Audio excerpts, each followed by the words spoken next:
वेदांत में जिस मार्ग या जिस योग को सबसे इम्पोर्टेंट बतलाया गया है वो है ज्ञान योग, जो सबसे कठिन मार्ग है और मेरा फेवरेट भी। तो इसलिए आज हम इसे बारीकी से समझेंगे। चलिए शुरू से शुरू करते हैं। तो ज्ञान मतलब, ज्ञान एक संस्कृत शब्द है जो संस्कृत मूल ज्ञ या ज्ञ से लिया गया है और जिसका अर्थ है जानना। यह हम आगे डिस्कस करेंगे। अब योग मतलब, इस शब्द को संस्कृत मूल यज से लिया गया है जिसका शाब्दिक अर्थ है जोड़ना या एक करना, जीवात्मा को परमात्मा से एक करना और मनुष्य को मुक्त करना। तो इस योग यानी ज्ञान मार्ग का लक्ष्य क्या है? इसका लक्ष्य है स्वाधीनता, मुक्ति। मुक्ति लेकिन किससे? मुक्ति इस संसार के दुखों से, या मैं कहूं हमारे स्वयं के कमियों से। मतलब यह कि दुख का कारण है गुलामी या बंधन, और इस बंधन का कारण हम स्वयं हैं। जब सिद्धार्थ गौतम महात्मा बुद्ध बने तो जो पहली शिक्षा उन्होंने दी, जिसे आर्य सत्य या नोबल ट्रुथ कहा गया, वह यह था कि दुनिया कष्ट में है, कि संसार में केवल दुख है। और ये एक फैक्ट है। अगर आपने थोड़ी भी दुनिया देखी होगी तो कहीं ना कहीं आपको इस बात का आभास हो ही गया होगा।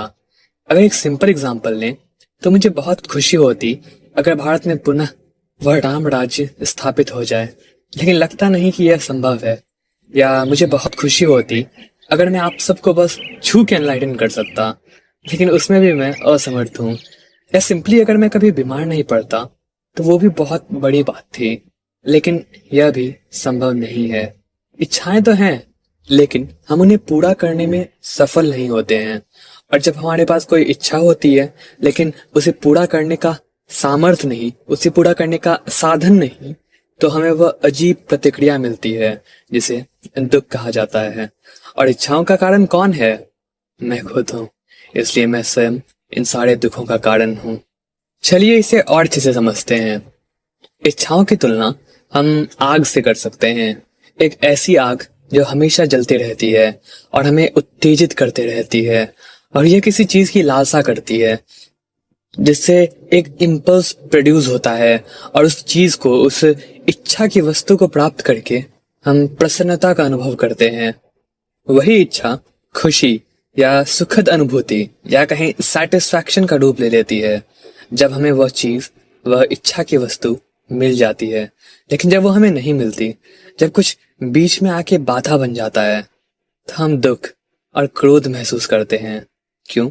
क्योंकि कामना की आग अभी तक बुझी नहीं है और हमें अंदर ही अंदर जला रही है। यही हमारे सांसारिक जीवन का कटु सत्य है। अगर आप किसी चीज के लिए तरस रहे हैं और आप उसे नहीं पा सकते हैं तो कोई आपको खुश नहीं कर सकता। अब इवन अगर हमारी इच्छाएं पूरी हो भी जाए तो भी क्या आपको लगता है कि यह कामना की आग बुझ जाएगी? ना, वो तो बस आग में घी डालने जैसा होगा। जैसे घी डालने से आग कभी नहीं बुझती, बल्कि और अधिक इंटेंसिटी के साथ भड़क उठती है। उसी तरह इच्छा की वस्तु को लालसा की आग में अर्पित करने के बावजूद भी उसका अंत नहीं होता, बल्कि और अधिक इच्छाएं उत्पन्न होने लगती है। यही वह कटु सत्य है जिसे आम मनुष्य नहीं समझ पाते। पहले पहले जब हमें किसी चीज की चाहत होती है, मे भी किसी मनुष्य की या किसी पद की या नाम अथवा पैसों की, तो दुख होता है। एक तरह से ये इच्छा एक एग्रीमेंट की तरह है जो आप अपने आप से साइन कराते हैं कि आप तब तक दुखी रहेंगे जब तक एक पार्टिकुलर वस्तु या एक पार्टिकुलर मनुष्य आपको मिल ना जाए। फिर जब वो चीज मिल जाती है तो एक पल की खुशी मिलती है, लेकिन अब हमेशा एक डर या एक तनाव सा लगा रहता है कि वह प्राप्त की हुई वस्तु कहीं खो ना जाए। एंड एट द एंड उसे खोना ही है, क्योंकि या तो आपको उसे छोड़ के जाना होगा या तो उसे आपको, और फिर वही दुख। या फिर कुछ समय बाद वो पार्टिकुलर चीज आपको खुशी देना बंद कर देती है, और फिर वही दुख। यही बंधन है। जब तक आप बाहरी दुनिया के सुख और आनंद की तलाश में हैं, तब तक आप अनजाने में ही सही, लेकिन दर्द और कष्ट के बीज बो रहे हैं। अगर आप ऑब्जर्व करें तो आप पाएंगे कि सुखों के बस एक छोटे से टुकड़े के लिए आपको दुखों का पहाड़ उठाना पड़ता है। और यही माया है, यही संसार का कटु सत्य है। अब सवाल यह उठता है कि ईश्वर ने इस जालिम संसार को बनाया है क्यों? उन्होंने इसको नहीं बनाया, हमने इसे बुरा बनाया है और हमें ही इसे अच्छा करना है। जिन दुखों से हम पीड़ित हैं, जिन बंधनों के तहत हम संघर्ष करते हैं, हम स्वयं उनके कारण हैं, कोई ईश्वर नहीं। We are the makers of our own destiny. हम स्वयं अपने भाग्य के निर्माता हैं। इनफैक्ट डेस्टिनी या भाग्य जैसी कोई चीज होती ही नहीं है। हमारा जीवन हमारे पिछले कर्मों का परिणाम है और यह स्वाभाविक है कि चूंकि हम स्वयं हमारे कर्म के निर्माता हैं, तो हमें ही इसे नष्ट करने में भी सक्षम होना होगा। ज्ञान योग का संपूर्ण सार ही यही है, मानव जाति को वास्तविकता से जागरूक कराना। एक कैटरपिलर अपने ही शरीर के पदार्थ से अपने चारों ओर एक छोटा सा ककून तैयार कर लेता है और अंत में वह खुद को उसमें कैद पाता है। अब वो चाहे वहां रोए या चिल्लाए, लेकिन कोई भी उसके बचाव में नहीं आएगा। उसे खुद संघर्ष करके बाहर निकलना होगा और जब वो निकलता है तो एक सुंदर तितली बनके। उसी तरह है ये बंधन जिसमें हम फंसे हैं। अनंत काल से हम खुद को कर्म से बांध रहे हैं और अब इस बंधन पे रोते हैं, विलाप करते हैं, लेकिन क्या फायदा? हमें स्वयं ही इस बंधन को काटना होगा। आचार्य शंकर कहते हैं कि इस बंधन का कारण है अज्ञान, यह सोचना कि हम मन अथवा शरीर हैं। मनुष्य अपने स्वभाव से दुष्ट नहीं है, बिल्कुल भी नहीं। उसका स्वभाव शुद्ध है, पूर्ण रूप से पवित्र है। प्रत्येक मनुष्य परमात्मा है।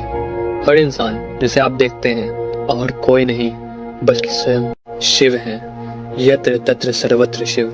बस अज्ञान से ढके हैं और यही अज्ञान हमें बांधता है। अज्ञान ही सभी दुखों का कारण है, अज्ञान ही सभी पापों का कारण है और ज्ञान ही हमें इससे मुक्त कर सकता है। यही है ज्ञान मार्ग कि ज्ञान हमें मुक्त करेगा। लेकिन कौन सा ज्ञान? History, civics, chemistry, economics? ना, वो ज्ञान तो बंधन है। ज्ञानम बंध। तो कौन सा ज्ञान? वो कौन सा ज्ञान है जो सबसे उच्चतम है?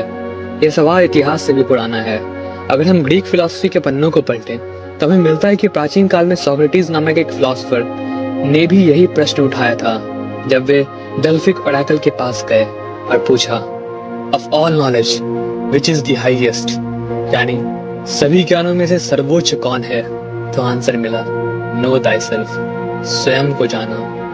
इस इंसिडेंट से कुछ हजार साल पहले लिखे गए उपनिषद में हम पढ़ते हैं कि एक महान स्कॉलर जो उस समय के सभी जाने माने दार्शन और विज्ञान का अध्ययन कर चुके थे, एक मुनिवर के पास जाते हैं और उनसे पूछते हैं, श्रीमान, मैं इन पुस्तकों से प्राप्त होने वाले निम्न ज्ञान से थक गया हूँ। दुनिया की घटनाओं का अध्ययन अब मुझे संतुष्ट नहीं करता, क्योंकि विज्ञान परम सत्य को प्रकट नहीं कर सकता। मैं उसे जानना चाहता हूँ जो उच्चतम है। क्या ऐसा कुछ है जिसे जानकर मैं ब्रह्मांड के वास्तविकता को जान सकूं?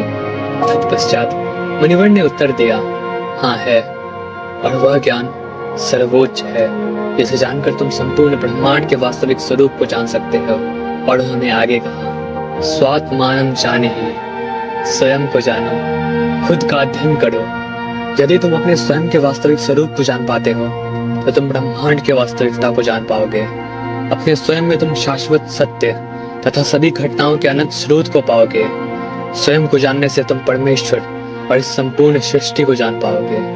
मैं समझाता हूँ, जैसे पानी की एक बूंद की केमिकल प्रॉपर्टीज को जान लेने से जहाँ कहीं भी पानी दिखता है हम उसके प्रॉपर्टीज को जान लेते हैं, वैसे ही यह जान के कि हम वास्तव में कौन हैं और क्या हैं, हमें अंतिम सत्य का एहसास हो पाता है। श्री रामकृष्ण कहते थे कि मानव शरीर यूनिवर्स का एक मिनिएचर वर्जन है। जो फिजिकल डायमेंशन में है वही सटल यानी सूक्ष्म डायमेंशन में भी है।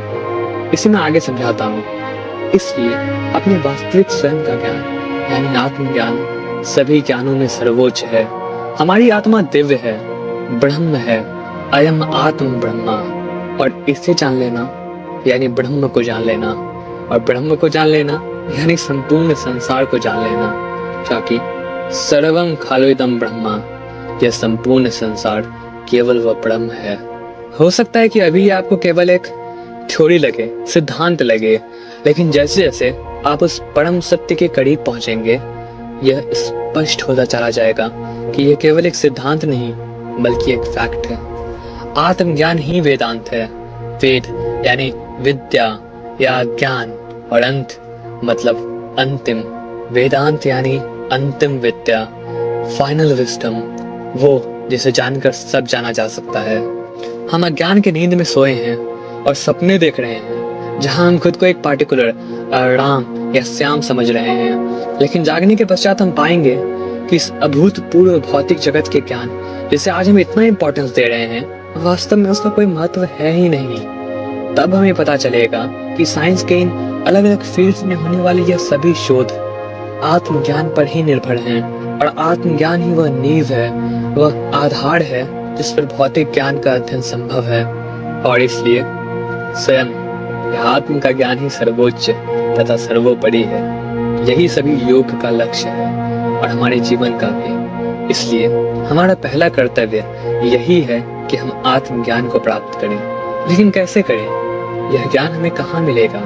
किताबों में नहीं, यूट्यूब पे नहीं, बल्कि अपने स्वयं का अध्ययन करके और योग की विभिन्न शाखाओं के अभ्यास से। इसे मैं आगे समझाता हूँ, लेकिन इससे पहले हम एक इम्पोर्टेंट डाउट को क्लियर कर लेते हैं। भगवान शिव ने समझाया था कि ज्ञानम बंध, कि ज्ञान हमें बांधता है, लेकिन यहाँ जो शिक्षा मिल रही है वह तो पूरी तरह से विपरीत है। एक्चुअली नहीं, ये जो शब्द है ज्ञान, यह थोड़ा कॉम्प्लिकेटेड है। ज्ञान जो ज्ञानम बंधा में है वो रिप्रेजेंट करता है उस ज्ञान को जिसे आम व्यक्ति ज्ञान समझते हैं, यानी वह जो हमें शास्त्रों के अध्ययन से मिलता है। लेकिन एक्चुअली में ज्ञान का मतलब क्या है? उपनिषद में लिखा है, ब्रह्मविद ब्रह्मैव भवति, यानी जो ब्रह्म को जान लेते हैं वह ब्रह्म बन जाते हैं। अगर ये सच है तो निश्चित रूप से इसे जानना, पढ़ने या सुनने जितना आसान नहीं होगा, क्योंकि ब्रह्म ज्ञान को शब्दों में बयान नहीं किया जा सकता। यह नॉलेज प्रत्यक्ष प्रमाण से ही प्राप्त हो सकता है। यह जो शब्द है नॉलेज, यह ग्रीक मूल ग्नोसिस से आया है, इसका अर्थ है ऑब्जर्वेशन या एक्सपीरियंस के माध्यम से जानना। बस शास्त्रों को पढ़ने या सुन लेने से मुक्ति असंभव है। इनफैक्ट अगर उस ज्ञान को हम पकड़े रहे तो वह बंधन का रूप ले लेती है। इस ज्ञान को केवल एहसास से ही पाया जा सकता है, ना कि शास्त्रों से या बड़े वीडियोस को देख के। एंड ज्ञान योग का भी यही लक्ष्य है, यही एहसास, जिसे मैं और अच्छे से आगे समझाऊंगा। लेकिन इससे पहले मैं 2-3 बातों को क्लियर कर देना चाहता हूँ। आप सब मुझसे बुक्स के बारे में पूछते हैं जिसको पढ़ के आप एनलाइटन हो सकें, बट ऐसा नहीं होता। पढ़ने से मुक्ति नहीं मिलती। सच कहूँ तो मैंने लगभग सारे के सारे स्क्रिप्चर्स पढ़ डाले थे जो हिंदू धर्म में है, और वो लगभग 2-3 साल पहले। लेकिन हमेशा मुंह में फंस जाता, अहंकार और गुस्सा वह तो नाक पे ही रहता। एंड अगर आपने मेरे पुराने वीडियोस देखे होंगे तो आप जानते होंगे कि मैं कितना बड़ा मूर्ख था। लेकिन जब वह दिव्य अनुभूति हुई, जब वह प्रत्यक्ष प्रमाण मिला, तो सब बदल गया। और यह एहसास हुआ कि जो केवल किताबी ज्ञान में डूबे रहते हैं वह एक तरह से चंदन का भार ढोने वाले गधे के समान है, जो केवल वजन तो जानता है लेकिन चंदन की सुगंध को नहीं। जब आप इस बात को समझ जाएंगे तो आप भी आदि शंकराचार्य की ही बोल बोलेंगे, अविज्ञाते परे तत्वे शास्त्र तिष्ठो निष्फला, विज्ञाते पी परे तत्वे शास्त्र तिष्ठो निष्फला। जब तक परम सत्य से हम अज्ञात हैं तब तक शास्त्रों का अध्ययन बेकार है, और एक बार जब परम सत्य का अनुभव कर लिया जाए तो शास्त्रों का अध्ययन पहले जितना ही बेकार हो जाता है। फिर आचार्य शंकर कहते हैं, शब्द जालम महारण्यम चित्त भ्रमण कारणम अतः प्रत्याज्य ज्ञातव्यम तत्वज्ञस्थ तत्वमात्मनः। अनेक शब्दों से युक्त शास्त्र आदि एक घने जंगल की तरह हैं जो केवल मन को भटकने का काम कराते हैं। इसलिए एक ज्ञानी को उन पर ध्यान ना देके आत्मा के वास्तविक स्वरूप को जानने में पूरी लगन से जुट जाना चाहिए। उसी तरह शास्त्रों में भी हमें यह इंडिकेट किया गया है। इनफैक्ट गरुड़ पुराण के चैप्टर 49 में यह साफ कहा गया है कि कोई वेदों या शास्त्रों को पढ़कर मुक्ति प्राप्त नहीं कर सकता है विनाथ के पुत्र। मोक्ष तो केवल अनुभव से ही पाया जा सकता है, अन्यथा नहीं। एंड इसी तरह हमें यह भी पढ़ने को मिलता है कि सांसारिक प्रसंगों से उत्पन्न हुए मोह को नष्ट करने में शास्त्रों का ज्ञान सक्षम नहीं है। और वे वेदों का अध्ययन तो करते हैं लेकिन वे परम सत्य का एहसास नहीं कर पाते हैं। उसी तरह जैसे एक चम्मच कभी भी भोजन का स्वाद नहीं चख पाता। और यह भी कि स्वयं के वास्तविकता को ना जानकर मूर्ख शास्त्रों पर मोहित हो जाते हैं। जब बकरी खलिहान में खड़ी है तो चरवाहा व्यर्थ ही उसे कुएं में ढूंढता है। उसी तरह श्री राम कृष्ण कहते हैं कि शास्त्रों के अध्ययन से ईश्वर को समझना असंभव है। यह अनुभव किताबी शिक्षा से बहुत अलग है। किताबें, शास्त्र और विज्ञान आदि ईश्वर की प्राप्ति के बाद केवल गंदगी और भूसी से प्रतीत होते हैं। तो खैर, जो पॉइंट है वह यह है कि बिना अनुभव के, बिना एहसास के मुक्ति असंभव है। आचार्य शंकर भी इसे कंफर्म करते हैं। ना गच्छति विना पान व्याधिरौषध शब्दतः विना परोक्षानुभवम ब्रह्म शब्दैर्न मुच्यते। जैसे कोई बीमारी केवल दवा के नाम जपने से नहीं छूट जाती, उसी प्रकार बिना परोक्षानुभव यानी प्रत्यक्ष अनुभव या कहें डायरेक्ट रियलाइजेशन के बिना केवल भगवान के नाम के उच्चारण से या उनकी कथा सुनने से कोई मुक्त नहीं हो सकता। अब एक और इम्पोर्टेंट पॉइंट जिसे आप समझ लेना सही रहेगा। जैसा हमने पहले के वीडियोस में भी डिस्कस किया था कि केवल एक ही आत्मा है।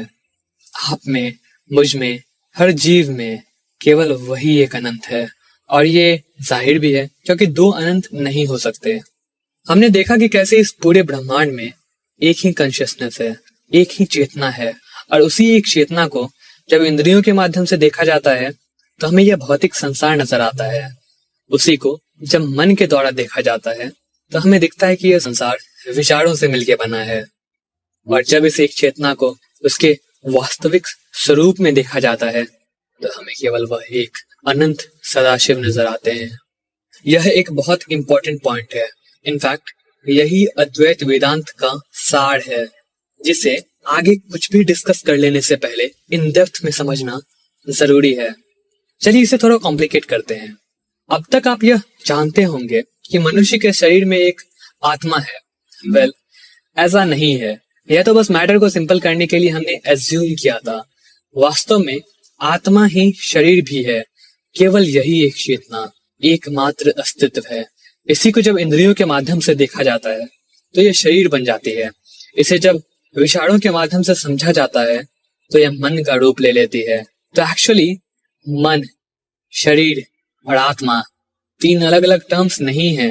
हाँ, एक्सप्लेनेशन को सिंपल रखने के लिए हम इसे अलग अलग मान लेते हैं, लेकिन वास्तव में सब वही आत्मा है, वही एक चेतना।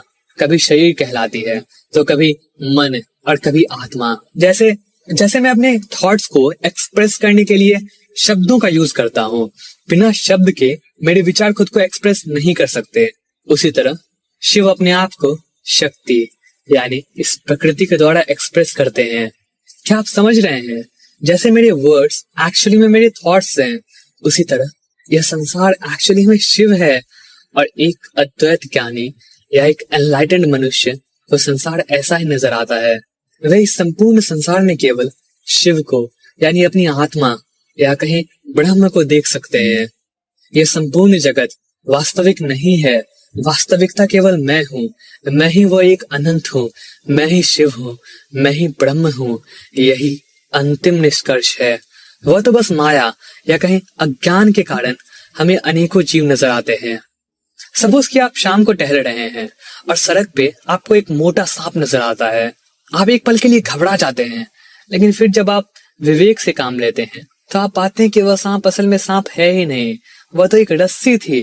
यह सब बस उसी तरह है जैसे वह सांप और रस्सी दो अलग अलग चीजें नहीं है। उसी तरह जैसे किसी को सांप दिखता है तो किसी को रस्सी, जबकि वो दोनों एक ही हैं।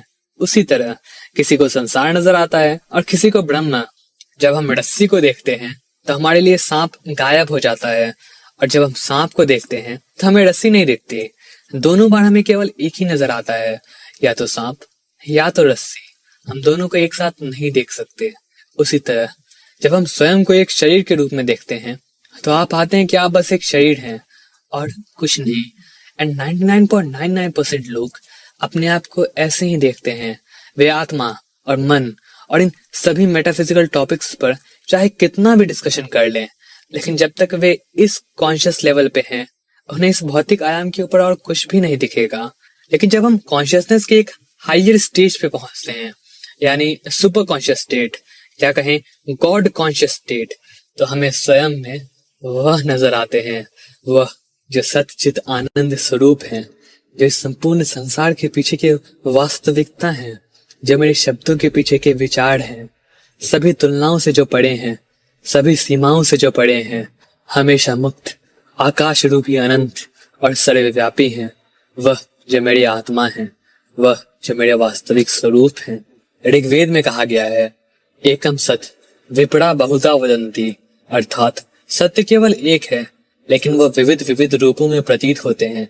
और यही वेदांत का संपूर्ण सार है कि केवल एक ही अस्तित्व है और वही एक अस्तित्व विभिन्न रूपों में प्रकट है। पृथ्वी, आकाश, स्वर्ग और नरक, देवता और दानव, भूत, मनुष्य, सर्वम खलु इदं ब्रह्मा, सब केवल वही एक परम सत्य है। और इसी अनंत एकता का दिव्य एहसास एक ज्ञानी का लक्ष्य है। लेकिन कैसे, ज्ञान योग द्वारा यह अनुभव करें कैसे? यह भयानक सपना कैसे टूटेगा कि हम एक क्षणभंगुर और निर्भर प्राणी हैं? कितना भयानक सपना है। उस परम शिव के अंश होने के बावजूद हम गुलामों की तरह जी रहे हैं। एक खरोंच लगने पर हम दर्द से कांप उठते हैं। जब कोई मीठी बातें कहता है तो हम खुश हो जाते हैं। ये क्या हाल बना रखा है हमने। तन के गुलाम, मन के गुलाम, संसार के गुलाम, मीठी बातों के गुलाम, वासना के गुलाम, सुख के गुलाम, जीवन के गुलाम, मृत्यु के गुलाम, सब कुछ के गुलाम। इस गुलामी को तोड़ना होगा, लेकिन कैसे? शंकराचार्य कहते हैं ततः श्रुतस्तन मननम सतत ध्यानम शिरम नित्य निरंतरम मुने, विच मीन्स पहले सुने फिर उस पर चिंतन करें, और तब साधक को चाहिए कि वह उस सत्य पर लंबे समय तक निरंतर और अखंड ध्यान करे। ततो विकल्पम परमेत्य विद्वान है निर्वाण सुखम समरक्षति, उसके बाद ही वह ज्ञानी निर्वाण या कहें ब्रह्मत्व को प्राप्त करता है और इस जीवन में भी मुक्ति के आनंद का अनुभव करता है। शंकराचार्य कहते हैं ततः श्रुतस्तन मननम सतत ध्यानम शिरम नित्य निरंतरम मुने, विच मीन्स पहले सुने फिर उस पर चिंतन करें, और तब साधक को चाहिए कि वह उस सत्य पर लंबे समय तक निरंतर और अखंड ध्यान करे। ततो विकल्पम परमेत्य विद्वान है निर्वाण सुखम समरक्षति, उसके बाद ही वह ज्ञानी निर्वाण या कहें ब्रह्मत्व को प्राप्त करता है और इस जीवन में भी मुक्ति के आनंद का अनुभव करता है।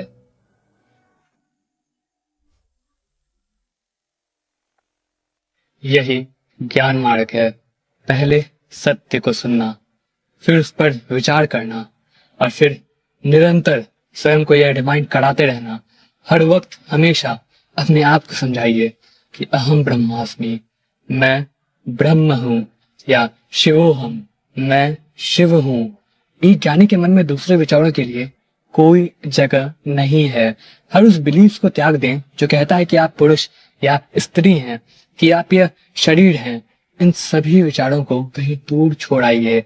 कॉन्स्टेंटली रिमाइंड कराते रहिए स्वयं को कि यह शरीर आप नहीं है, ना आप मन हैं, बल्कि आप शिव हैं। आप ही ये संपूर्ण संसार हैं। एक सेकंड भी दिन का ऐसा ना हो जब आप स्वयं में शिव को ना देखें। इसी एकता का एहसास कॉन्शियसनेस का सबसे हाईएस्ट स्टेज है। जब मैं ही सुन रहा हूँ और मैं ही बोल रहा हूँ, जब मैं ही शिक्षक भी हूँ और विद्यार्थी भी मैं ही हूँ, जब मैं ही निर्माता हूँ और मेरा ही निर्माण किया जा रहा है। इस एहसास के पश्चात सभी प्रकार के दर्द और दुख का अंत हो जाता है, क्योंकि मेरे अलावा कोई दूसरा है ही नहीं। प्रतिदिन इसको दोहराया जाना चाहिए। इस परम सत्य को छोड़ के बाकी सभी विचारों को एक तरफ कर दीजिए और इसका लगातार चिंतन करिए कि आप वास्तव में है कौन। कानों में इसे तब तक डालिए जब तक ये हृदय में ना पहुंच जाए, तब तक जब तक कि हर एक नर्व, हर एक पसली, खून की एक एक बूंद इस विचार से ना बहे कि मैं शिव हूँ, मैं शिव हूँ। इवन अगर यमराज आपके ठीक सामने आके खड़े हो जाए तो बेहिचक उन्हें भी याद दिला दीजिए कि आप वह हैं। हो सकता है कि इस मार्ग में माया आपकी खूब परीक्षा ले, लेकिन ध्यान रहे कि आपकी जुबान पर हमेशा वह दिव्य सत्य रहे। कायरों के लिए ज्ञान मार्ग नहीं है जो संसार की कठिनाइयों से भयभीत होकर भगवान को पूजते हैं। नहीं, ज्ञान योग में कायरता की कोई जगह नहीं है। एक बार एक ज्ञान योगी घने जंगल से गुजर रहे थे। तभी उन पर एक बाघ कूद पड़ा और उन्हें घसीट के ले गया और उन्हें मार डाला। लेकिन जब तक वे जीवित थे, उनके चेहरे पे एक मुस्कुराहट थी और आवाज आ रही थी, शिवोहम शिवोहम। मृत्यु के द्वार पर भी, चाहे खतरा कितना भी बड़ा हो, युद्ध के मैदान में भी, समुद्र के गहराइयों में, सबसे ऊंचे पहाड़ों की चोटी पर, सबसे घने जंगल के बीचों बीच अपने आप से कहिए, मैं वह हूँ, मैं शिव हूँ। दिन रात कहिए, मैं वह हूँ, मैं शिव हूँ। सच तो यह है कि आध्यात्म में कायरता और निर्बलता की कोई जगह नहीं है। कभी भी स्वयं से यह ना कहिए कि मैं कमजोर हूँ या मैं पापी हूँ। नहीं, मैं सत चित आनंद स्वरूप हूँ। ये पाप, ये तो बस मेरी अज्ञानता के कारण है। इवन अगर आप एक भक्त हैं तो भी भगवान से यह ना कहिए कि हे प्रभु, मैं गरीब दुखिया हूँ। नहीं, कौन करेगा आपकी मदद जब ये संपूर्ण संसार आप ही की राह में बैठा है। आपके प्रभु भी आप ही की राह देख रहे हैं। जब तक आप छत्रपति शिवाजी की तरह स्वयं तलवार ना उठाएंगे, कोई आपकी रक्षा में नहीं आएगा। क्योंकि और कौन करेगा आपकी मदद, कौन देवता कौन दानव, जब आप स्वयं परमेश्वर हैं। सहायता कभी बाहर से नहीं आती, बल्कि उसका स्रोत आपके भीतर है। अज्ञानता में मनुष्य यह सोच बैठते हैं कि उनकी प्रार्थना का कहीं और से उत्तर आ रहा है, कि कोई और जीव किसी लोक में बैठे हुए उनकी प्रार्थना को सुन रहा है। किसको इतनी फुर्सत है कि वो आपके बचकाने दुखों को सुने। नहीं, प्रार्थना का उत्तर आपके भीतर से आता है। अब आप इसे लॉ ऑफ अट्रैक्शन कहें या जो भी कहें। क्राइस्ट ने कहा था कि यदि तुम में सरसों के दाने जितना भी विश्वास होता तो तुम इस पेड़ से कह सकते, उखड़ जा और समुद्र में जा लग, और वो तुम्हारी बात मान लेता। आपको छोड़ के कौन करेगा आपकी सहायता। इसी बीमार मानसिकता की वजह से करोड़ों की आबादी वाला हिंदुस्तान मुट्ठी भर मुगल और अंग्रेजों का गुलाम बना, और इसी वजह से भगत सिंह जैसे क्रांतिकारी नास्तिक बने। सच तो यह है कि जब तक हम स्वयं हमारी रक्षा ना करें, तब तक ईश्वर भी हमारी सहायता नहीं करेंगे। उसी तरह आपकी रक्षा भी आपको स्वयं करना होगा। आपकी मुक्ति आपके हाथों में है। कैटरपिलर की तरह आपने जो अपने चारों ओर ककून बनाया है, उससे आपको कौन निकालेगा। आपको छोड़कर कोई नहीं। उसे चीर के बाहर निकलिए, एक सुंदर तितली की तरह, एक मुक्त आत्मा की तरह। तभी आप सत्य को देख पाएंगे। हमेशा अपने आप से कहिए, मैं वह हूँ। ये ऐसे शब्द हैं जो मन में जमे मैल को जला के राख कर देंगे। ऐसे शब्द जो उस जबरदस्त ऊर्जा को बाहर लाएंगे जो पहले से ही आपके भीतर है, उस अनंत शक्ति को जो आपके हृदय में सो रही है। इस संसार में हर जगह केवल झूठ है। सोशल मीडिया, टीवी प्रोग्राम्स, ये सब हमें कमजोर बनाती है, एक हिप्नोटिक उपकरण की तरह जो आपकी वास्तविकता को देखने के तरीकों को मनोवैज्ञानिक रूप से बदलने के लिए डिजाइन किया गया है। अधिकतर चीजें जो आप सोसाइटी में देखते हैं, जो आप सोशल मीडिया पे देखते हैं, आपको कमजोर बना रही है, आपको अपने वास्तविकता से दूर ले जा रही है। ज्ञान का सबसे बड़ा दुश्मन अज्ञान या नहीं जानना नहीं है, बल्कि ज्ञान का भ्रम है। यह बिलीव कि हम ऑलरेडी जानते हैं, जबकि जो हम जानते हैं उसका सच से दूर दूर तक का कोई लेना देना नहीं है। और मीडिया और ये टीवी प्रोग्राम्स हमारे उसी भ्रम को री इन्फोर्स कर रही है, बढ़ावा दे रही है, हमारे मैल को और बढ़ा रही है। इसी कारण एक ज्ञान योगी को ऐसे कमजोर करने वाली चीजों से दूर रहना होगा। और यही प्रॉब्लम है जो आज के समय में ज्ञान योग को सबसे मुश्किल बना देता है।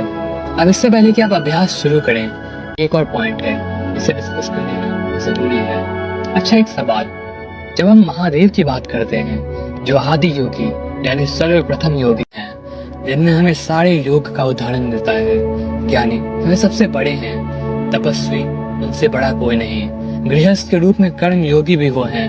इनफैक्ट सारे योग के वह उत्कृष्ट उदाहरण है। तो वो कौन सा एक सबसे एप्लीकेबल शब्द है या कहीं सबसे एप्लीकेबल गुण है जो उन्हें डिफाइन करती है।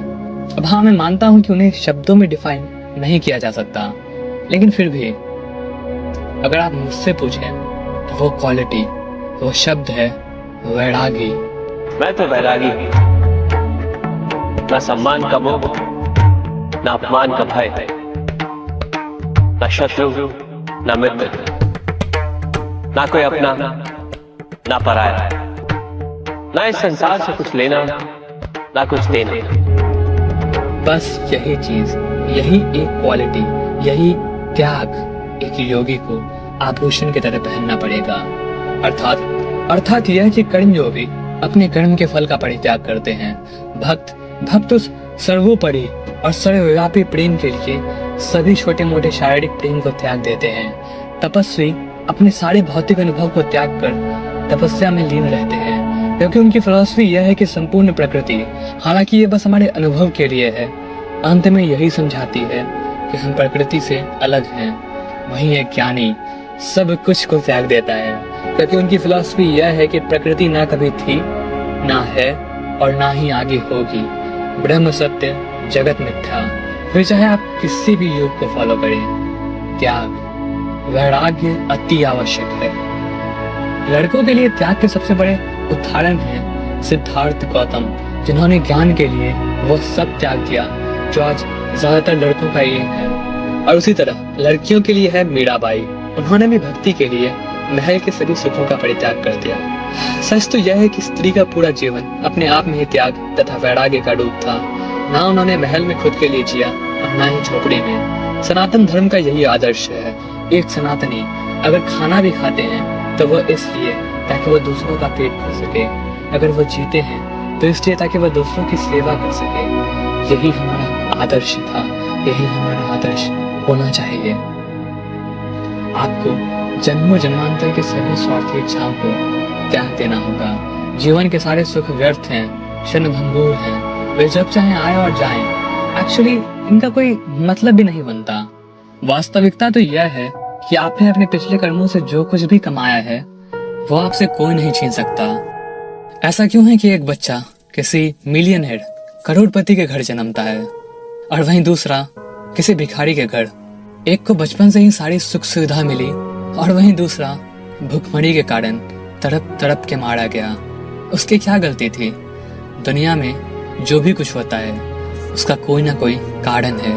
सर्वा वस्तुनि कारणो भत्वानि। और इसलिए उसे जो भी कुछ मिला वह उसी के कर्मों का फल था। उसी तरह जो भी कुछ आपके कर्म में लिखा है वो आपको मिल के ही रहेगा। इनफैक्ट अगर आप जंगल के किसी गुफा में ही क्यों ना चले जाएं, अगर आपके भाग्य में अच्छा खाना लिखा है तो वो आपको वहां भी किसी न किसी तरीके से मिल ही जाएगा। बंदर आपके लिए छोड़ जाएगा। और जिसके कर्म में नहीं लिखा है वो चाहे कुछ भी करे, दुनिया ही क्यों ना जीत जाए, भूखमरी से मारा जाएगा। तो इन बातों से क्यों परेशान होना? और आखिर इनका क्या उपयोग है?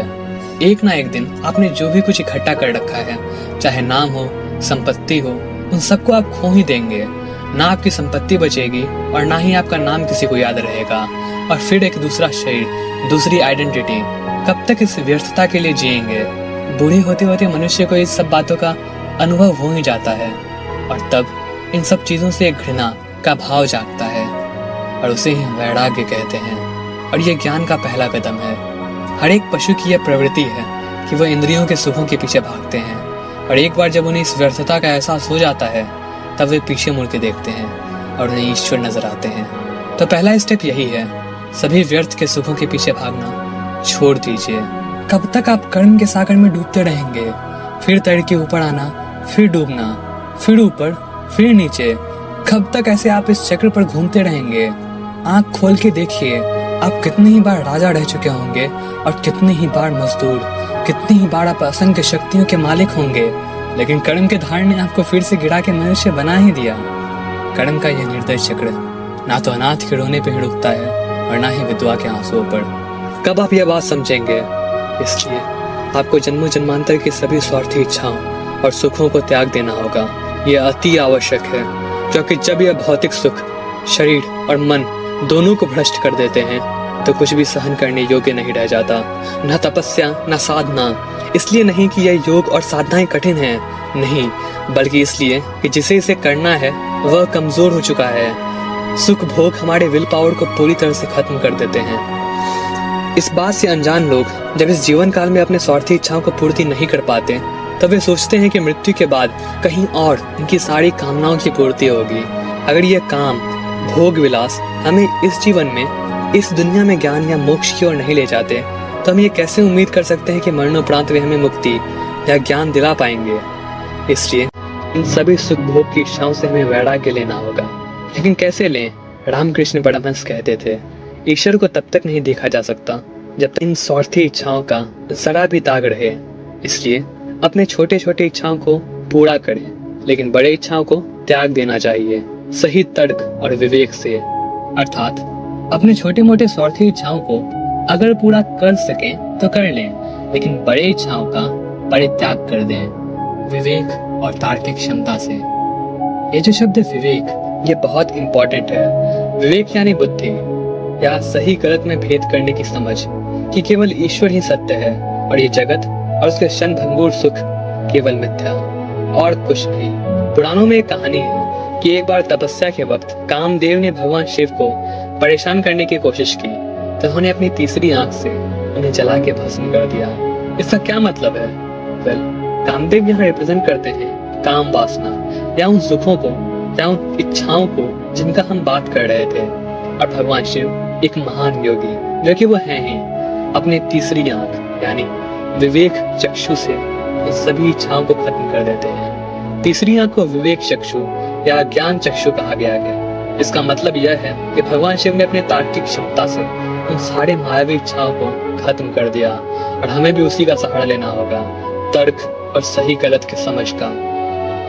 अब इससे पहले कि आप अभ्यास करना शुरू करें, अपने मन को सभी शंकाओं से मुक्त कर लेना अच्छा रहेगा।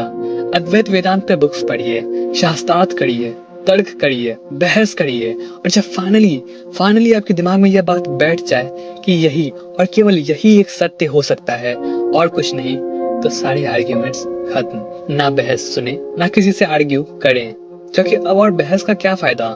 आपने खुद को संतुष्ट कर लिया है, अपने मार्ग का निर्णय कर लिया है, तो अब क्या बचा? दूसरों के ओपिनियन से क्या लेना देना? अगर भेड़ बकरी अपने ओपिनियंस दे सकते तो वे घास के अलावा किसी भी चीज पे दिलचस्पी रखने वाले का मजाक उड़ाते और उन्हें बहस में हराना नामुमकिन होता। तो व्यर्थ के वाद विवाद में अपना कीमती समय क्यों गवाएं? उस दिव्य सत्य का अब हमें अनुभव करना होगा, उस पर ध्यान करना होगा, और हर उस विचार को जो आपको अंदर से शक्ति देता है अपना लीजिए, और वे जो आपको कमजोर करते हैं उन्हें तुरंत रिजेक्ट कर दें। वे जो भक्त हैं मूर्ति और इमेजेस चीजों से भगवान का ध्यान करते हैं। यह प्रोसेस नेचुरल है और आसान है, लेकिन काफी स्लो है। फिर वे जो योगी हैं अपने शरीर के अलग अलग चक्रों पर ध्यान लगाते हैं और अपने मन की शक्तियों को नियंत्रण में करके उस शिव का एहसास करते हैं। और वहीं एक ज्ञान योगी कहता है, वास्तव में ना तो मन है, ना शरीर, ना आकार, नेति यह दोनों ही नहीं है।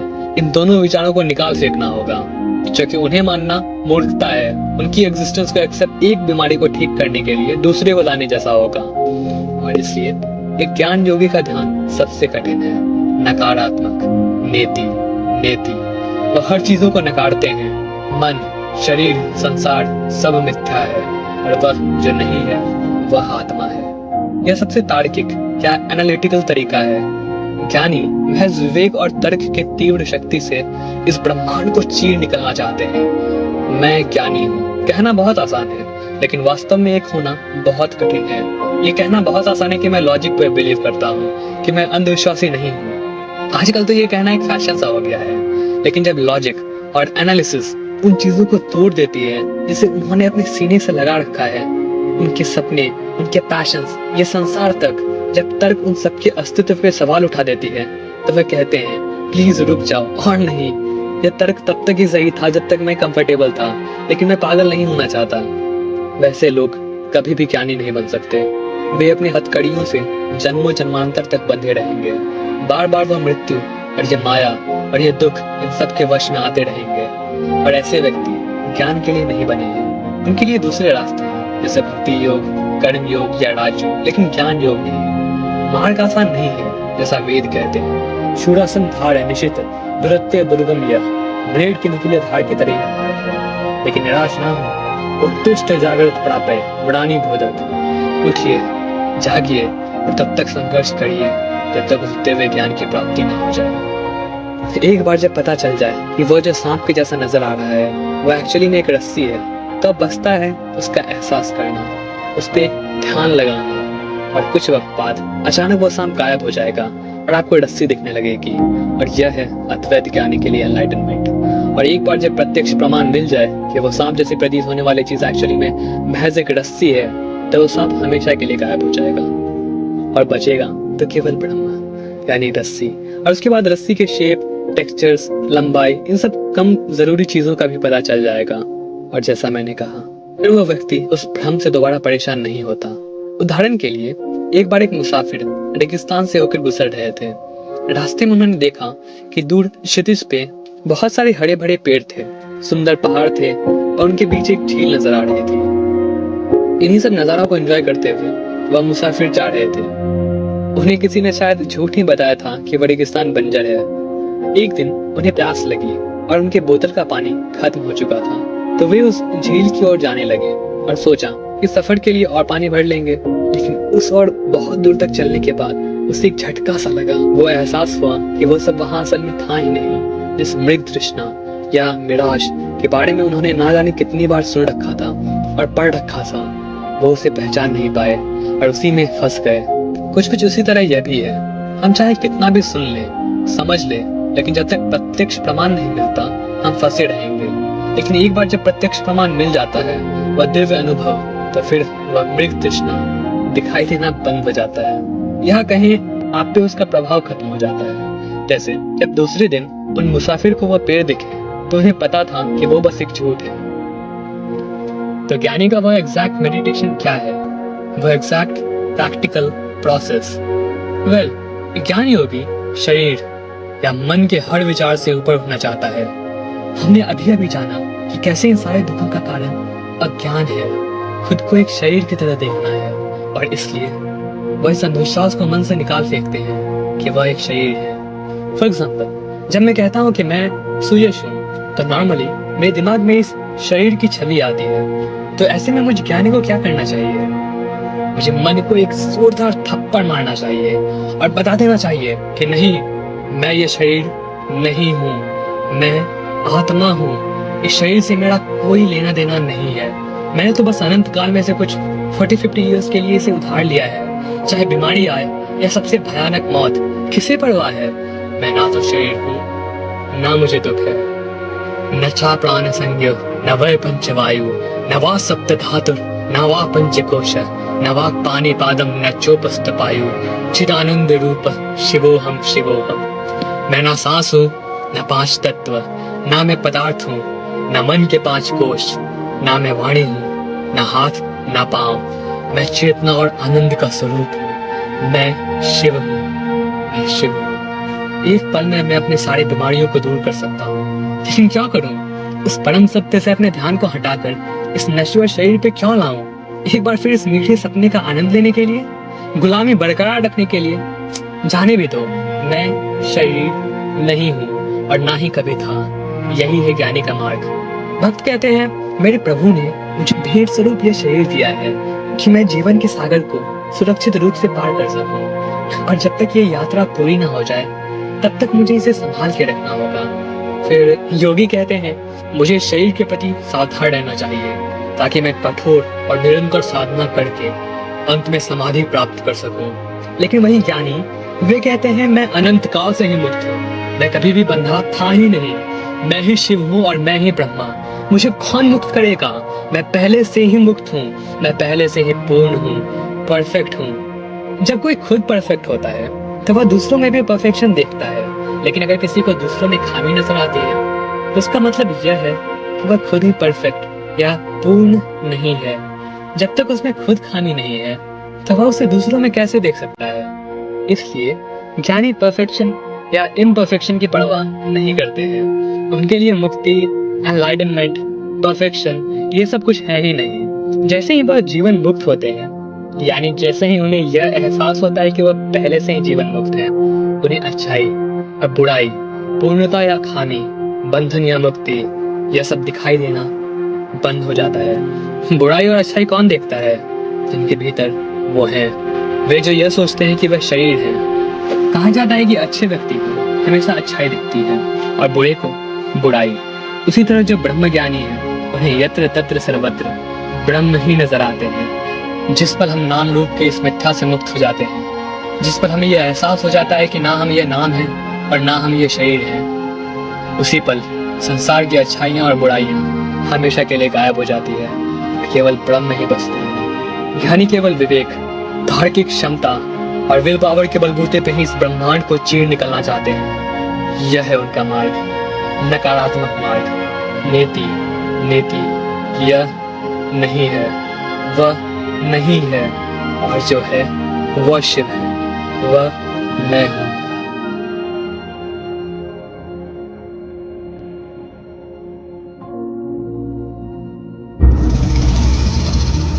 मैं वो हूं जो नहीं है, जो नहीं है वो मैं हूं। अस्तित्व के परे वो मैं हूं।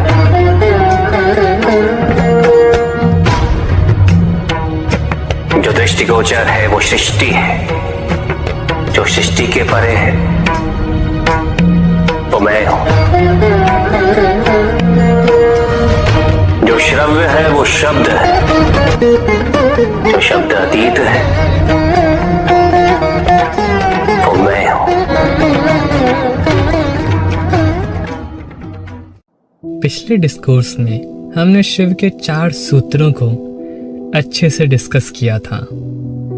जागृत स्वप्न सुषुप्त भेद, तूर्य भोग संभव, ज्ञानम जागृत, स्वप्नो विकल्प, अविवेको माया सौषुप्तम, तृतीय भोक्ता वीरेश। मैंने आपसे कहा था कि आपको जागृत अवस्था में इस अवेयरनेस को बनाए रखना होगा कि आप साक्षी हैं, बिना इन्वॉल्व हुए, बिना अटैच हुए आप संसार को विटनेस कर रहे हैं। ये आपको वेकिंग स्टेट से शुरू करना है और धीरे धीरे इस अवेयरनेस को ड्रीमिंग स्टेट और फिर डीप स्लीप स्टेट में ले जाना है। जब हम इस अवेयरनेस को तीनों अवस्थाओं में भेदते हैं तब तूर्य का भोग संभव हो पाता है। जब हम स्वप्न की अवस्था के परे इस अवेयरनेस को ले जा पाते हैं तब तूर्य का भोग संभव हो पाता है। अगर मैं अपने अनुभवों के आधार पे कहूँ तो वास्तव में जागृत और स्वप्न अवस्था एक ही है। जिस अवस्था में अभी आप मुझे सुन रहे हैं, कहने को तो यही वेकिंग स्टेट है, लेकिन ये भी अवस्था जागृत कहाँ है, ये भी स्वप्न ही है। आप लगातार स्वप्न देख रहे हैं, आप रात में भी स्वप्न देखते हैं और सारा दिन भी सपने में ही जी रहे हैं। ये पहला पॉइंट है जिसे हमें समझना होगा कि हम सारा समय सपना देख रहे होते हैं, ना कि बस रात में, नींद में। दिन के किसी भी समय बस अपनी आंखें बंद कर लें और रिलैक्स करें तो आपको अपने मन के भीतर चल रहे स्वप्न का आभास होगा।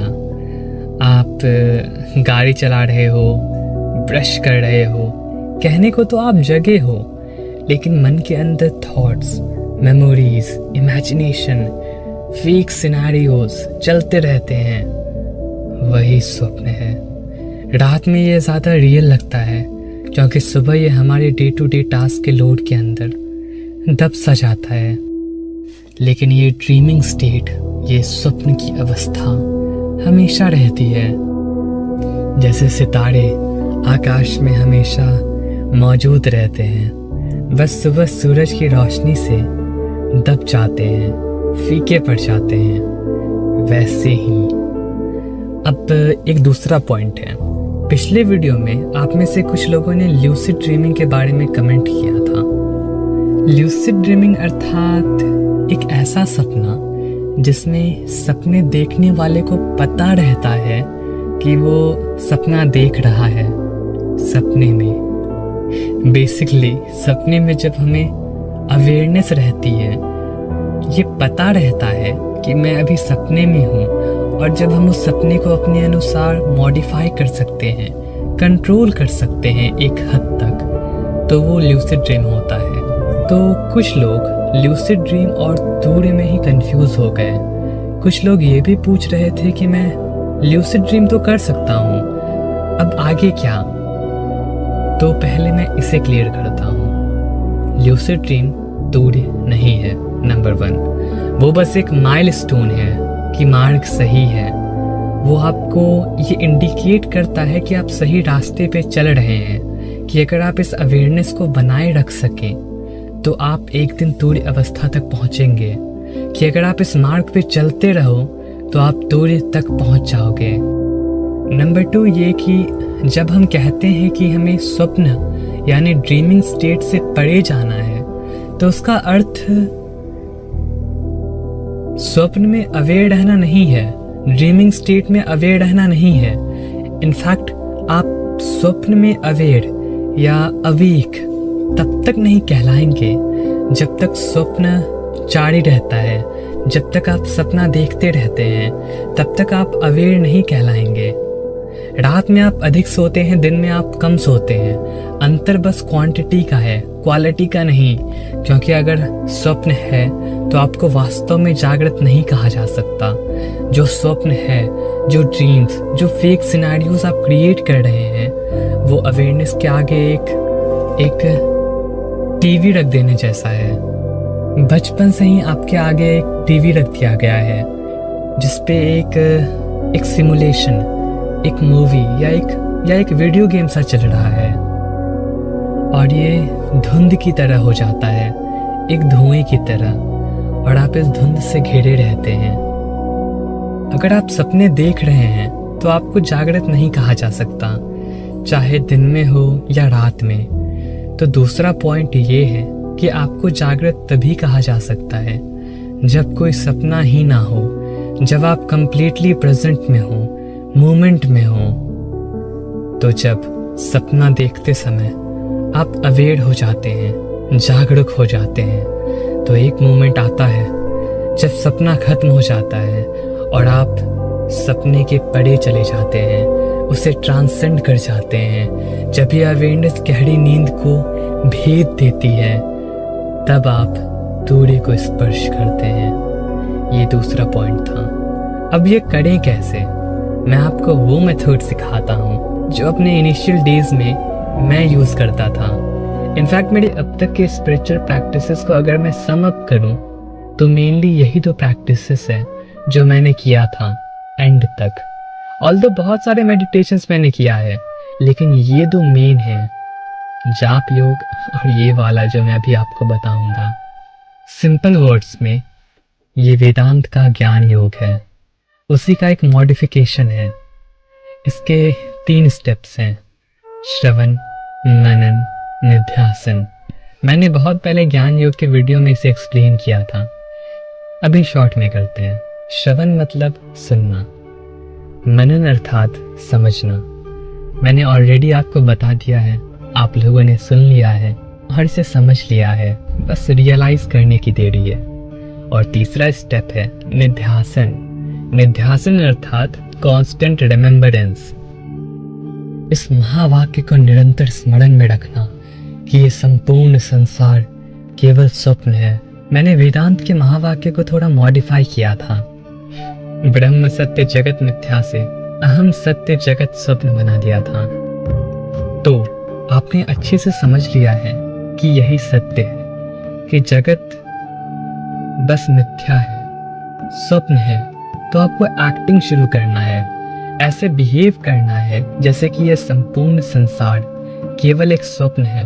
आप जो कुछ भी कर रहे हैं बस ये स्मरण में रख के करना है, ये याद रख के करना है कि मैं सपने में हूँ। खाते समय ध्यान रहे कि यह स्वप्न है, चलते समय आपको याद रहे कि यह एक स्वप्न है। मुझे सुनते समय भी इस अवेयरनेस को मेंटेन करना है कि आप स्वप्न देख रहे हैं, और ये सब जो आप अभी सुन रहे हैं वो आपकी चेतना का ही एक जागृत अंश आपसे कह रहा है। हर पल जब होश आए ये सब कुछ एक स्वप्न है। वेदांत के महावाक्य केवल थ्योरीज नहीं है, वेदांत केवल फिलॉसफी नहीं है। ऑल्दो मैंने पहले इसे एज अ फिलॉसफी समझाया था, बट ये फिलॉसफी से कई अधिक है। ये कहना कि जगत मिथ्या है एक डिवाइस है, एक मैकेनिज्म, एक सहायता की तरह है, एक ध्यान की तरह। वेदांत के महावाक्य मेडिटेशंस हैं। अगर आप स्वप्न में इस अवेयरनेस को लाना चाहते हैं कि ये एक सपना है, तो आपको जागृत अवस्था से ही शुरू करना होगा। यूजुअली जब आप सपने में होते हैं तो आपको याद नहीं रहता कि ये सपना है, आपको लगता है कि यही रियलिटी है। लेकिन इसका रीज़न क्या है? आपको ऐसा क्यों लगता है कि यही रियलिटी है? क्योंकि सारा दिन आप यही सोच रहे हैं कि सब कुछ रियलिटी है, सब कुछ वास्तव में हो रहा है, और यही आपका एटीट्यूड बन गया है, फिक्स्ड एटीट्यूड संसार के प्रति। यही आपका पर्सपेक्टिव बन गया है, वो नज़रिया जिससे आप संसार को देखते हैं। अभी आप जैसे रियल में मुझे सुन रहे हैं, इल्यूजन नहीं है। थोड़ी देर बाद आप रियल में पानी पिएंगे, रियल में लोगों से बात करेंगे, सब कुछ वास्तव में हो रहा है। इसी पर्सपेक्टिव से तो आप दुनिया को देख रहे हैं, है ना? बचपन से आपको यही सिखाया गया है, बचपन से आप यही एज्यूम करते आ रहे हैं कि सब कुछ वास्तव में हो रहा है, और इसलिए ये फिक्स्ड हो चुका है आपके माइंड में। ये एक स्थिर मनोवृत्ति बन चुकी है। तो जब आप रात में सपने में होते हैं तो भी चीज़ों को लेके वही एटीट्यूड रहता है आपका कि ये सब कुछ रियल है। लेकिन क्या सब कुछ सच में रियल है? क्वेश्चन ये है। अभी आप इस वीडियो को देख पा रहे हैं, मुझे सुन पा रहे हैं, कैसे? बायोलॉजिकली एक्सप्लेन करें तो लाइट आपके फ़ोन से टकरा कर आपके आँखों के अंदर जा रही है, जहाँ रेटिना में एक रिफ्लेक्शन फॉर्म हो रहा है, और ये ऑप्टिक नर्व्स के थ्रू ब्रेन तक जाता है। अब ब्रेन में एग्जैक्टली क्या हो रहा है ये किसी को नहीं पता। बायोलॉजी में, मेडिकल साइंस में इसका एग्जैक्ट प्रोसेस नहीं बताया गया है, बस अज्यूम किया गया है। लेकिन हमें इतना पता है कि जो इमेजेस क्रिएट हो रहे हैं वो एग्जैक्ट नहीं है, माइंड उसे क्रिएट कर रहा है। माइंड ही है जो हमें चीज़ें दिखाता है, आंखें नहीं। माइंड ही इमेजेस क्रिएट करता है। आंखों में तो बहुत सारे डिफेक्ट्स हैं, बहुत सारे ब्लाइंड स्पॉट्स हैं, लेकिन माइंड उस ब्लाइंड स्पॉट्स को भर देता है। रेटिना इमेजेस को उल्टा फॉर्म करती है, लेकिन माइंड उसे सीधा कर देता है। चलिए एक एक्सपेरिमेंट करते हैं ब्लाइंड स्पॉट से रिलेटेड। अगर आप फ़ोन पे देख रहे हो तो बेटर है। तो स्क्रीन पे आपको दो सिंबल्स दिख रहे होंगे, एक ओम का और एक स्वास्तिक का। आप अपने राइट आई को, दाएं आंख को राइट हैंड से कवर कर लें और अपने लेफ्ट आई से ओम को देखें फुल फोकस के साथ। फ़ोन को थोड़ा आगे पीछे करें और एक पॉइंट आएगा अबाउट 6-7 इंच आपके फेस से। जब आप नोटिस करेंगे कि स्वास्तिक का सिंबल गायब हो गया है, स्वास्तिक का सिंबल आपके आंख के ब्लाइंड स्पॉट पे है, लेकिन माइंड ने इसे सक्सेसफुली फिलअप कर दिया है, क्योंकि वही इमेजेस क्रिएट करता है। ये ब्लाइंड स्पॉट आपके राइट आई में भी है। लेफ्ट को कवर करके अब स्वास्तिक के सिंबल पे फोकस करिए तो ओम दिखना बंद हो जाएगा। ऐसे बहुत सारे डिफेक्ट्स हैं हमारे आंखों में, लेकिन माइंड इसे फिलअप कर देता है। एक और एग्जाम्पल है ये कोको कोला का बॉटल। वास्तव में ये रेड कलर का नहीं है, ब्लैक है, लेकिन आपका माइंड आपको रेड दिखाता है। नहीं विश्वास हो रहा है तो ये देखिए। तो ये माइंड है। कुछ स्किज़ोफ्रेनिक पेशेंट्स को लोग दिखाई देते हैं, उनसे बातें करते हैं, जबकि वास्तव में ऐसा कोई इंसान नहीं होता, ना रियल लाइफ में ना उनके सामने।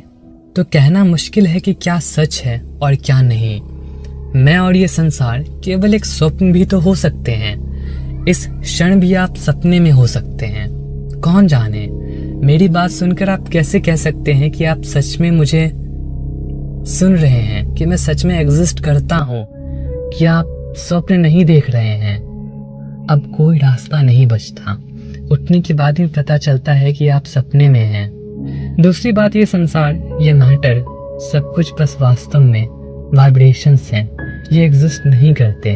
सब कुछ एम्प्टी स्पेस है, 99.99% एटम एम्प्टी स्पेस है, लेकिन स्टिल हम इसे रियलिटी मानते हैं क्योंकि हमें बचपन से ही इसे रियलिटी मानते आ रहे हैं। इसलिए ये एक फिक्स्ड एटीट्यूड बन चुका है, एक स्थायी मनोवृत्ति। तो इसके विपरीत प्रयास करना है। आचार्य आदि शंकर ने कहा था कि जगत मिथ्या है, कि यह सारा संसार माया है। वो कहते कि सारा संसार एक स्वप्न है और इसका यही कारण था। लेकिन हम मूर्ख लोग हैं, हम गलत तरीके से इसे इंटरप्रेट करते हैं, गलत तरीके से इसे ले लेते हैं। जब किसी से कहो कि संसार मिथ्या है तो यही सुनने के लिए मिलता है कि मैं क्या करूं, फिर जॉब छोड़ दूं? मैंने एक बार अपनी माँ से कहा था कि ये संसार एक मिथ्या है, तो वह कहती है कि फिर कुछ भी करने की क्या जरूरत है, तो तुम YouTube पे वीडियोस क्यों बनाते हो? अगर सब सपना ही है तो खाना मत खाओ। और यही सब। मैंने कब कहा कि आप सपने को मॉडिफाई करो?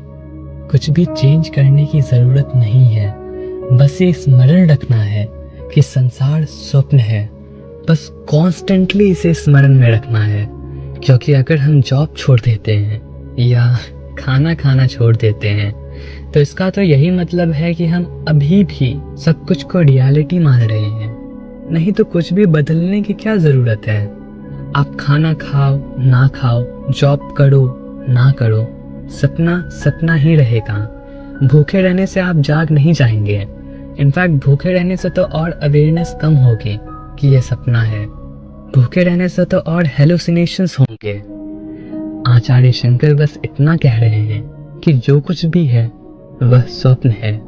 मैं बस इतना ही कह रहा हूँ कि इसे याद रखना है। इसे बदलने के लिए कुछ भी नहीं करना है, बस इसे लगातार याद रखना है। लगातार याद रखने की कोशिश करें कि आप जो कुछ भी कर रहे हैं वह सिर्फ एक सपना है। शुरुआत में यह बहुत मुश्किल होता है। ये एक दिखावा जैसा लगेगा, स्वयं से झूठ बोलने जैसा लगेगा। ब्रह्म सत्य जगत मिथ्या है, लेकिन विडंबना देखिए, जगत ही सत्य लगता है और ब्रह्म मिथ्या। जल के प्रवाह को बदलने जैसा है ये। इतने जन्मों से पानी का रुख एक पार्टिकुलर डायरेक्शन में है, अब आप इसे उल्टा करने जा रहे हैं। जो मनोवृत्ति स्थायी हो गई है उसे आप बदलना चाह रहे हैं, तो यह बहुत मुश्किल होगा। आप बार बार मन के पुराने पैटर्न्स में घिरेंगे, आपको पता भी नहीं चलेगा और आप सोचने लगेंगे कि सब एक वास्तविकता है। फिर आपको अचानक याद आएगा, नहीं नहीं, सब एक कल्पना है, सब एक सपना है। आपको लगातार कॉन्शियस रहना होगा। चाहे तो आप अपने हाथ में एक धागा बांध दीजिए जो आपको याद दिलाएगा, याद दिलाता रहेगा कि ये एक स्वप्न है।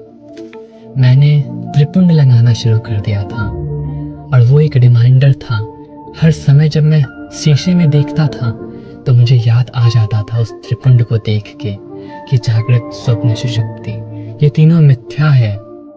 ऐसा करते करते लगभग 33 दिन ही हुए होंगे और मैं सपने में भी कॉन्शियस रहता कि ये सब स्वप्न है और धीरे धीरे गहरी नींद में भी अवेयर रहने लगा।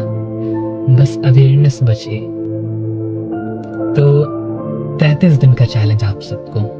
33 दिन भी छोड़ो, 21 दिन का चैलेंज। अगर आप 21 दिन भी इस मनोवृत्ति को बनाए रख सके तो एक रात आपको अचानक याद आएगा कि ये स्वप्न है। फिर सुबह जब आप सो के उठेंगे तो आपको ऐसा नहीं लगेगा कि आप नींद से उठ रहे हैं। आपको लगेगा कि आप एक सपने से दूसरे सपने में जा रहे हैं। तब यह हकीकत बन जाएगा। और अगर पूरे 24 घंटे आपके स्वप्न बन जाए, अगर पूरे दिन आपको ये महसूस हो, अगर पूरे दिन आप ये महसूस कर पाए और याद रख सकें कि यह सपना है, तब आप वास्तव में भेद कर पाएंगे। तब आपकी अवेयरनेस डिवाइड हो जाएगी। तब आप शिव को जान पाएंगे। तब आप शिव कहलाएंगे। ब्रह्मविद ब्रह्मैव भवति। जो ब्रह्म को जान लेते हैं, जो शिव को जान लेते हैं, वह शिव बन जाते हैं।